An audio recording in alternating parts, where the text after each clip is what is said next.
IMF کا وفد ایسے ہی دوستوں پاکستان نہیں آیا بلکہ اس رجیم کی چیخیں نکلوانے آیا ہے۔ اب IMF کی ہر بات یہ ماننے پر کیوں مجبور ہیں یہ تو آپ کے سامنے رکھتے ہی ہیں، لیکن کل رات IMF نے اس حکومت پر ایک اور بجلی گرائی ہے۔ بین الاقوامی مالیاتی فنڈ نے سرکاری افسران کے اثاثے ڈکلیئر کرنے کے لیے مزید مہلت کی درخواست مسترد کر دی ہے۔ اب سرکاری افسران سے مراد حکومتی افسران، فوجی افسران سب شامل ہیں، جن میں آرمی چیف سے لے کر ISPR، کور کمانڈر سب موجود ہوں گے۔ سرکاری افسران جتنے بھی ہیں اس میں وزیر اعظم، صدر، آپ کے سارے منسٹرز، نیب کے چیئرمین، عدلیہ کے جو ہیڈز ہیں، سب کے اثاثے جو ہیں وہ ڈکلیئر کرنا پڑیں گے تاکہ IMF ان پر نظر رکھ سکے کہ کہیں IMF کا پیسہ یہ اپنی جیب میں تو اور اپنی دولت بڑھانے میں تو نہیں لگا رہے، اور ان کے خاندان کے اثاثے بھی جو ہیں وہ ڈکلیئر ہوں گے۔ رپورٹ کے مطابق IMF کی تکنیکی وفد نے کابینہ ڈویژن، وزیر اعظم آفس، وزارت خزانہ اور وزارت قانون کے حکام سے اہم ملاقاتیں کی، جہاں یہ فیصلہ کیا گیا۔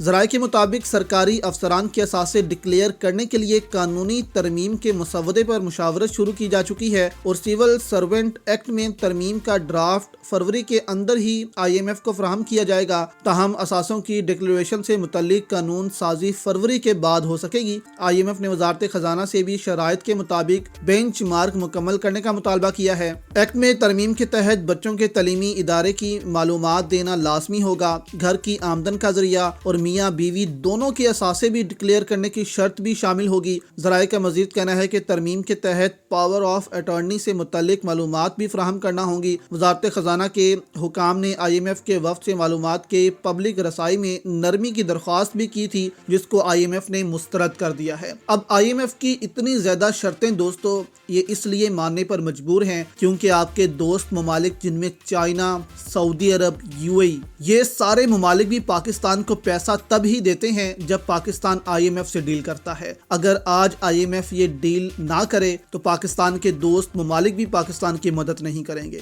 کیونکہ دوست ممالک بھی سمجھتے ہیں کہ اگر IMF سے پاکستان ڈیل نہیں کر سکا تو اس کا مطلب صاف ہے کہ پاکستان ڈیفالٹ کر رہا ہے، اور کوئی بھی ملک اپنے اربوں ڈالرز ایسے ہی پاکستان کو نہیں دے گا کہ پاکستان جو ہے وہ ڈیفالٹ ہو جائے اور ہمارا پیسہ ضائع ہو جائے۔ اسی لیے دوست ممالک کی بھی پہلی شرط یہی ہوتی ہے کہ IMF سے معاہدہ کرے، ہم سے پیسے لے لے۔ اسی وجہ سے یہ اتنی کڑی شرط جو ہیں وہ IMF کی ماننے پر مجبور ہیں، اور اگر یہ شرط IMF منوانے میں کامیاب ہو گیا تو پاکستان میں کرپشن جو ہے اس کو کافی حد تک روکا بھی جا سکتا ہے۔